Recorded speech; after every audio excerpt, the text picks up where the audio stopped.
1959 ഒരു കൂട്ടം hikers western Soviet യൂണിയനിലെ മഞ്ഞുമലകളിലേക്ക് trekking പോകാൻ തീരുമാനിച്ചു. സൈബീരിയൻ വനാന്തരങ്ങളെപ്പറ്റി നന്നായി അറിയാവുന്ന, ട്രെക്കിങ്ങിൽ എക്സ്പീരിയൻസ് ഉള്ള 9 പേരടങ്ങുന്ന അവരുടെ കൂട്ടത്തിൽ സ്ത്രീകളും പുരുഷന്മാരും ഉണ്ടായിരുന്നു. പക്ഷേ അതുതന്നെയായിരുന്നു അവരുടെ അവസാന യാത്രയും. അവർ 9 പേരുടെയും നട്ടെല്ലും വാരിയെല്ലും തകർന്ന് കൂട്ടത്തിൽ ഒരു സ്ത്രീയുടെ നാക്കും കാണാതെ നിലയിലാണ് പോലീസ് അവരുടെ ജഡം കണ്ടെത്തിയത്. അങ്ങനെയാണെങ്കിൽ ആ മലമുകളിൽ വെച്ച് അവർക്ക് എന്താണ് സംഭവിച്ചത്? ആരായിരുന്നു ആ കൊലയാളി? Welcome to the haunted web.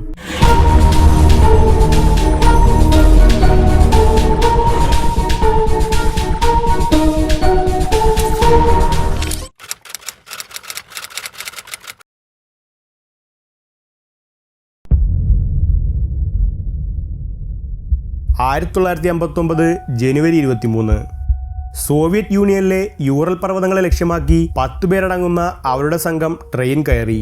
8 പുരുഷന്മാരും 2 സ്ത്രീകളും അടങ്ങുന്ന അവരുടെ ഗ്യാങ് ലീഡർ ഈഗോർ ഡിയാറ്റ്ലവ് ആയിരുന്നു. ആദ്യം ട്രെയിനിലും ശേഷം ട്രക്കിലും പിന്നീട് നടന്നും യാത്ര ചെയ്ത് അവർ മുന്നോട്ട് നീങ്ങി. ജനുവരി 28 അവരുടെ കൂട്ടത്തിലെ യൂറി യൂഡിൻ എന്നയാൾക്ക് ചില ശാരീരിക ബുദ്ധിമുട്ടുകൾ ഉണ്ടായതിനെ തുടർന്ന് മല കയറാൻ നിൽക്കാതെ അയാൾ മാത്രം തിരികെ വീട്ടിലേക്ക് മടങ്ങി. അവിടുന്ന് പോകുന്നതിന് മുൻപ് അവർക്കൊപ്പം അയാൾ അവസാനമായി എടുത്ത ഫോട്ടോയാണ് ഇപ്പോൾ കാണുന്നത്. തൻ്റെ സുഹൃത്തുക്കളെയെല്ലാം അവസാനമായി അയാൾ ജീവനോടെ കാണുന്നതും അപ്പോഴാണ്. അതിനുശേഷം ബാക്കിയുള്ള 9 പേരും ചേർന്ന് മല കയറാൻ തുടങ്ങിയപ്പോൾ മുതലുള്ള ഓരോ കാര്യങ്ങളും ഡയറിയിൽ കുറിക്കുകയും ക്യാമറയിൽ പകർത്തുകയും ചെയ്തിരുന്നു. ഫെബ്രുവരി 1 മാൻസി ഗോത്രവർഗ്ഗക്കാർ അധിവസിക്കുന്ന ഡെഡ് മൗണ്ടൻ എന്നറിയപ്പെടുന്ന മലയടിവാരത്തിൽ അവർ എത്തിച്ചേർന്നു. അന്ന് പകൽ മുഴുവൻ മല കയറി രാത്രിയിൽ മലയുടെ നെറുകിലെത്താൻ 100 കണക്കിന് മീറ്റേഴ്സ് മാത്രം ബാക്കി നിൽക്കെ ഒരിടത്ത് ക്യാമ്പ് അടിക്കാൻ അവർ തീരുമാനിച്ചു. അന്ന് അവർ ക്യാമറയിൽ പകർത്തിയ അവസാന ചിത്രങ്ങളാണ് ഇപ്പോൾ കാണുന്നത്. ജനവാസ കേന്ദ്രങ്ങളിൽ നിന്നും 100 കണക്കിന് കിലോമീറ്റേഴ്സ് അകലെ മാറി ഈ മലമുകളിൽ ഓരിയിട്ടുകൊണ്ട് തുളച്ചു കയറുന്ന തണുത്ത കാറ്റ് ചിന്തിക്കാവുന്നതിനും അപ്പുറമാണെന്നായിരുന്നു അവരുടെ ഡയറിയിൽ രേഖപ്പെടുത്തിയിരുന്ന അവസാന കുറിപ്പ്. ആഴ്ചകൾക്ക് ശേഷവും അവർ തിരികെ വരാത്തതിനെ തുടർന്ന് അവരുടെ കുടുംബക്കാരും സുഹൃത്തുക്കളും പരിഭ്രാന്തരായി. ഉടൻ തന്നെ അവർക്ക് വേണ്ടിയുള്ള തിരച്ചിൽ ആരംഭിച്ചു. അതിശക്തമായ തിരച്ചിലിനൊടുവിൽ ഫെബ്രുവരി 26 അവരുടെ ടെന്റ് കണ്ടെത്തി. ആ ടെന്റ് കണ്ടപ്പോൾ തന്നെ അവിടെ അരുതാത്തതെന്തോ സംഭവിച്ചിട്ടുണ്ടെന്നുള്ള കാര്യം എല്ലാവർക്കും മനസ്സിലായി.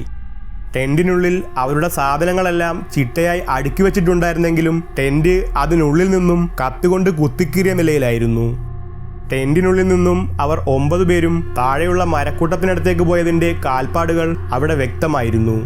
ആ കാൽപ്പാടുകൾ പിന്തുടർന്ന് കുറച്ചു ദൂരം മുൻപോട്ട് നീങ്ങിയപ്പോൾ പൂർണ്ണമായും ആ പാടുകൾ മഞ്ഞിൽ മറഞ്ഞു. എങ്കിലും അതേ ദിശയിൽ തന്നെ വീണ്ടും മുൻപോട്ട് നടന്നപ്പോൾ മരക്കൂട്ടത്തിനിടയിൽ ക്യാമ്പ് ഫയർ ചെയ്യാനായി കുത്തിവെച്ച മരക്കഷ്ണങ്ങളും അതിനടുത്തു നിന്നും തണുത്തു മരവിച്ച 2 മൃതശരീരങ്ങളും അവർ കണ്ടെത്തി. വളരെ വിചിത്രമായി -30°C താഴ്ന്ന താപനിലയിലും മേൽവസ്ത്രം ധരിക്കാതെ വെറും അണ്ടർവെയറോടെയാണ് ആ 2 ജഡങ്ങളും കിടന്നത്. അതിനടുത്തുള്ള മരത്തിൽ ആരോ കയറിയ പോലെ ആ മരത്തിന്റെ ശാഖകൾ ഒടിഞ്ഞിടക്കുകയായിരുന്നു. ഒരുപക്ഷെ അവർ ആ മരത്തിൽ ടെന്റ് കെട്ടാൻ കയറിയതാവാം, അല്ലെങ്കിൽ ആരെയോ അല്ലെങ്കിൽ എന്തിനെയോ ഭയന്ന് മറഞ്ഞിരുന്നതുമാവാം. അവരുടെ ടെന്റിനും മരക്കൂട്ടത്തിനുമിടയിലുള്ള മറ്റൊരു സ്ഥലത്തു നിന്നും വീണ്ടും 3 ജഡങ്ങൾ കൂടി കണ്ടെടുത്തു. അതിലൊരാളുടെ തലയോട് തകർന്ന നിലയിലായിരുന്നു. അതിശയകരമായി 2 മാസങ്ങൾക്ക് ശേഷമാണ് ബാക്കിയുള്ള 4 പേരുടെ ശരീരങ്ങൾ കണ്ടെത്തിയത്. ആ 4 പേരിൽ ഒരാളുടെ തലയോടും മറ്റൊരാളുടെ വാരിയെല്ലും തകർന്ന നിലയിലായിരുന്നു. മാത്രമല്ല അതിലൊരു സ്ത്രീയുടെ വാരിയെല്ല് തകർന്നതിനൊപ്പം അവരുടെ നാക്കും കാണാത്ത നിലയിലാണ് അവരെ കണ്ടെടുത്തത്. അവസാനമായി കണ്ടുകിട്ടിയ ഈ 4 പേരുടെ തുണികളിലും അതേപോലെ അവരുടെ ടെന്റിന് ചുറ്റുമുള്ള സ്ഥലങ്ങളിലും അമിതമായ റേഡിയോ ആക്റ്റീവ് കണ്ടൻസിന്റെ സാന്നിധ്യമുണ്ടായിരുന്നു. ഭയാനകമായ മറ്റൊരു കാര്യം എന്തെന്നാൽ മരണപ്പെട്ട 9 പേർക്കുമേറ്റ മുറിവുകൾ ശരീരത്തിന് പുറമേ ആയിരുന്നില്ല, മറിച്ച് ശരീരത്തിന്റെ ആന്തരിക ഭാഗങ്ങളിൽ മാത്രമായിരുന്നു എല്ലാ മുറിവുകളും. മാത്രമല്ല ഒരു മനുഷ്യനെ കൊണ്ട് പ്രഹരിക്കാൻ പറ്റാത്ത തരത്തിലുള്ള അതിശക്തമായ മുറിവുകളായിരുന്നു അവയെല്ലാം. വിചിത്രമായ മറ്റൊരു കാര്യം എന്തെന്നാൽ അവരുടെ ടെന്റ് ഉള്ളിൽ നിന്നും കുത്തിക്കീറിയ പാടുകൾ ഉണ്ടായിരുന്നതല്ലാതെ ടെന്റിന് പുറത്തു നിന്നും ആരും അകത്തേക്ക് വന്നതിന്റെ യാതൊരു തെളിവുകളും അവിടെ ഉണ്ടായിരുന്നില്ല. അങ്ങനെയാണെങ്കിൽ എന്തായിരിക്കും അവർക്ക് സംഭവിച്ചത്? എങ്ങനെയാണ് അവർ മരണപ്പെട്ടത് എന്നതിനെപ്പറ്റി പ്രതിപാദിക്കുന്ന പ്രശസ്തമായ 4 തിയറികൾ ഇനി നോക്കാം. തിയറി 1. ഈ തിയറി പ്രകാരം അവലഞ്ച് അഥവാ മഞ്ഞുമല ഇടിഞ്ഞു വീണ് അവരുടെ ടെന്റ് മൂടപ്പെട്ടതിനാലാണ് അവർ ടെന്റ് ഉള്ളിൽ നിന്നും കുത്തിക്കീറിയതെന്നും തുടർന്ന് ടെന്റിന് പുറത്തിറങ്ങിയ അവർക്ക് ഹൈപ്പോതെർമിയ അഥവാ കൊടും കുളിര് ബാധിച്ചാണ് അവർ മരണപ്പെട്ടതെന്നും ഈ തിയറിയിൽ പറയുന്നു. അങ്ങനെയാണെങ്കിൽ ആദ്യം കണ്ടെത്തിയ 2 ജഡങ്ങളിൽ എന്തുകൊണ്ടാണ് മേൽവസ്ത്രങ്ങളില്ലാതിരുന്നത് എന്ന് ചോദിച്ചാൽ ഹൈപ്പോതെർമിയ ബാധിച്ചവർക്ക് അവരുടെ ശരീര താപനില കുറഞ്ഞ് അവരുടെ ശരീരം കത്തുന്ന പോലെ അനുഭവപ്പെടുകയും അങ്ങനെ അവർ തന്നെ സ്വയം തുണി ഊരിമാറ്റിയതാണെന്നും പറയപ്പെടുന്നു.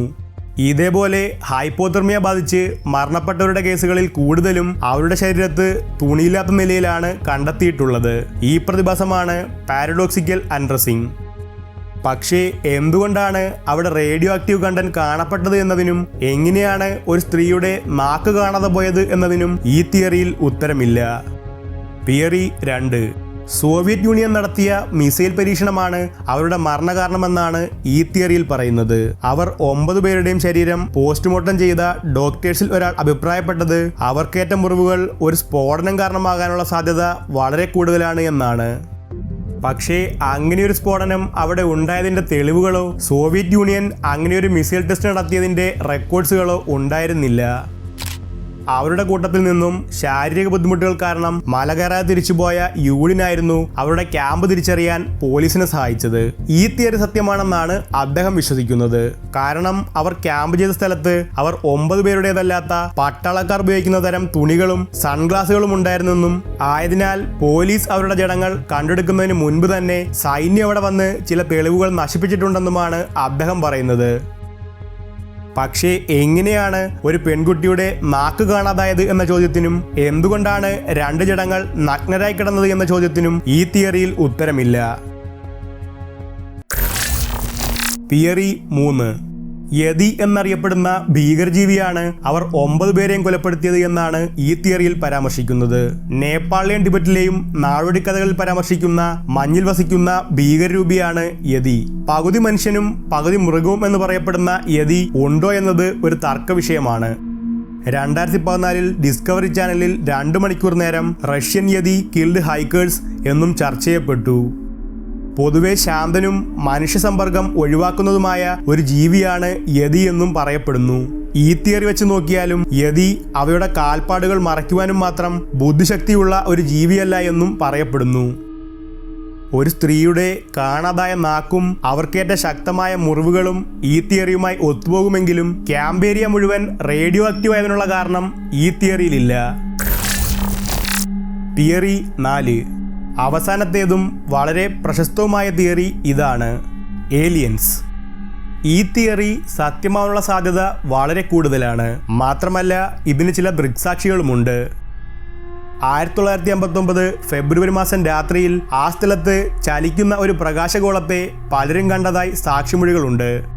മാത്രമല്ല ഇതിനെപ്പറ്റി ആ കേസ് അന്വേഷിച്ച ഉദ്യോഗസ്ഥൻ ലെവ് ഐവനോവ് പറഞ്ഞത് ഇങ്ങനെയാണ്: അന്ന് ഞാൻ സംശയിച്ചിരുന്നു, പക്ഷേ ഇന്നെനിക്ക് ഉറപ്പുണ്ട്. അന്ന് ആകാശത്ത് കണ്ട ആ ചലിക്കുന്ന പ്രകാശഗോളത്തിന് ഇവരുടെ മരണവുമായി നേരിട്ട് ബന്ധമുണ്ട്.